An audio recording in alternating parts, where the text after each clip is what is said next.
So, that's an example of Lenny Breau's harmonic technique. As a guitarist, I'm sure you know about 12th fret harmonics, 7th fret, 5th fret,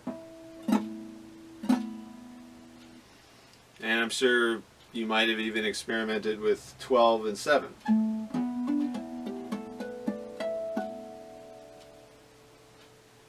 That's a fun thing to do. There's a lot of room in there, a lot of things to discover.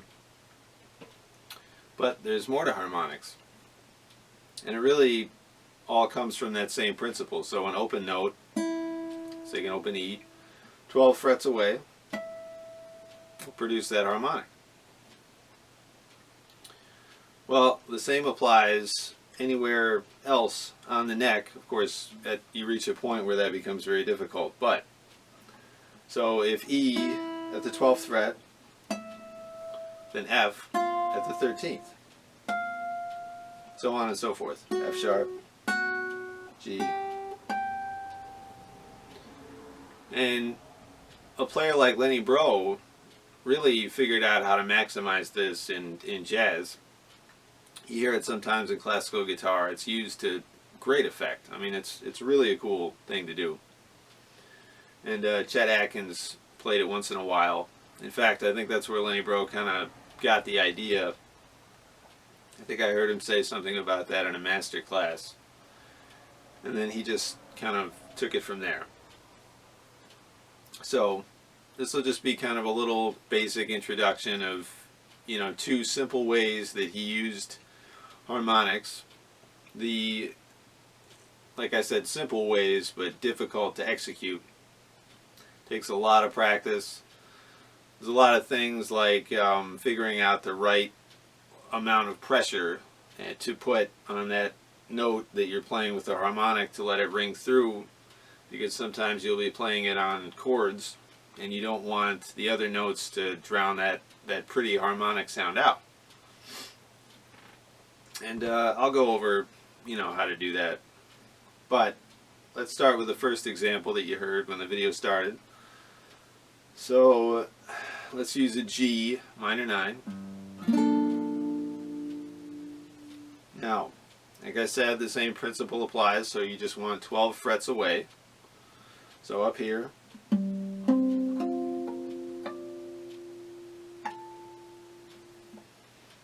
Now also how you do that, you want to use your index finger, just hover over that note just like you do on the 12th. No steady pressure, just let it hover over it. You know, make contact with it, but don't press down. And then at the same time, you want to use your thumb to pick that note. And a good way to get started with this, let's just take the first 4 strings and we'll try this pull-off technique. So what you want to do is a harmonic note, and then pull off. Okay, try to get that down. I don't know how well it came through there, but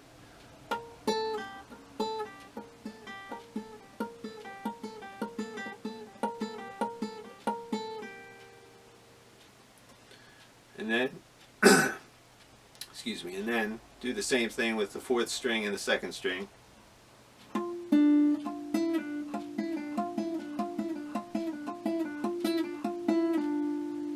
And then combine them.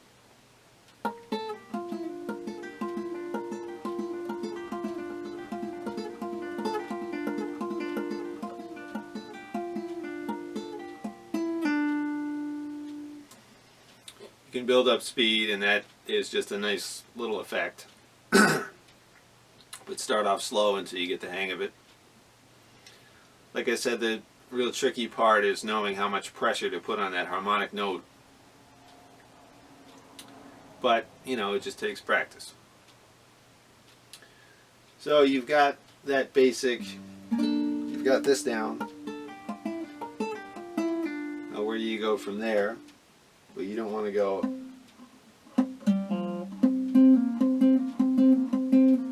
that doesn't work. Well, why? Well, Lenny Breau talked about that in the master class, and maybe I'll link to that in the description. But he says you don't want to make any two notes the same when you're doing this, because you lose some of the effect. And I think you just heard that.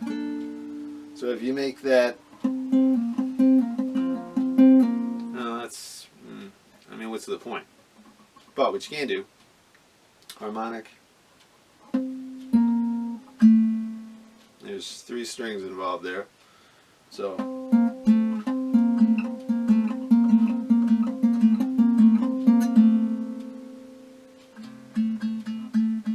up here you're making an A note up here.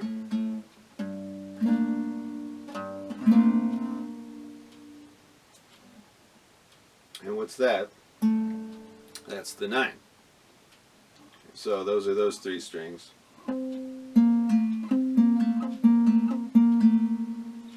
Same pattern for the very bottom, so the G. And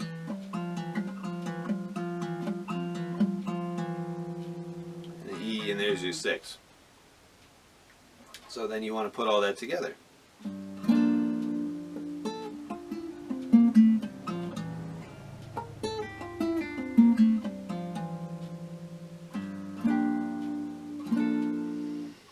That can be a nice way to end a song.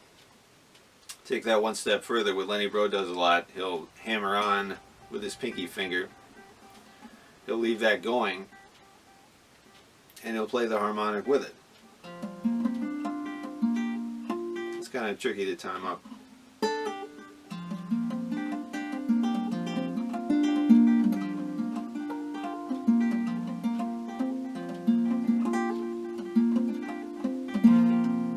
I don't know how well I did that, but I hope you get the idea. So those are 2 kind of basic ways that he would use that really to end a song, or really to begin a song in a lot of ways. Another way that he used harmonics is to kind of imitate what he would hear from Bill Evans. Bill Evans, of course, famously kind of at times playing with his hands closer together than a lot of pianists, so he would produce these chords that were almost dissonant but still pretty. And one way that he would achieve that effect is so you would have your 7 right up against the root. You have them together. Well, that's a hard thing to do on the guitar, but Lenny Breau figured out that if he's playing a G major 7 like this,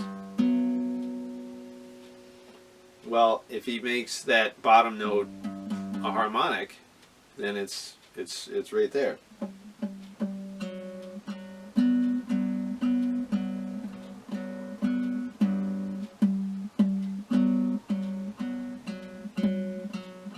Let's just isolate those notes.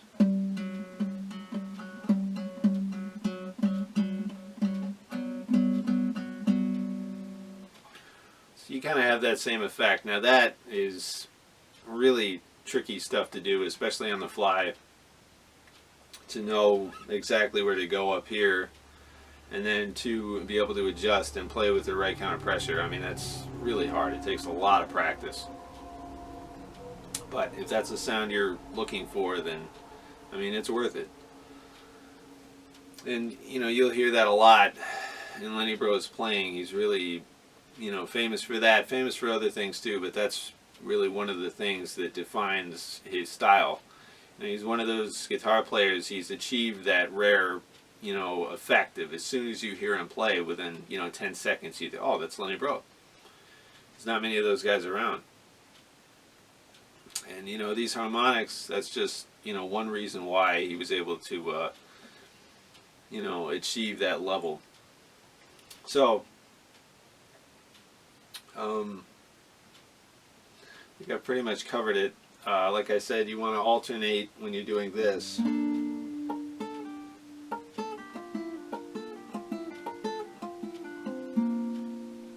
That's harmonic, note, every other string.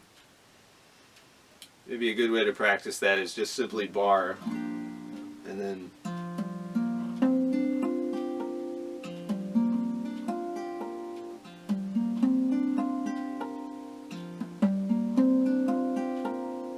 back the other way.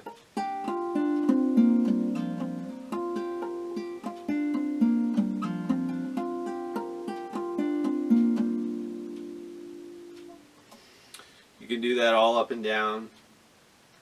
Experiment with different chords you like, but remember, don't end up with an octave in there. So, no two notes the same. And you should be, more or less, you should figure out a way to make it work. So, that'll do it. I hope you enjoyed this. I hope you enjoy working on it and practicing it. Like I said, it really adds a nice effect to, the things that you do. It adds a lot of depth, and it's just nice. So, have fun working on it. If you enjoyed this video, please like and subscribe. Until next time, goodbye.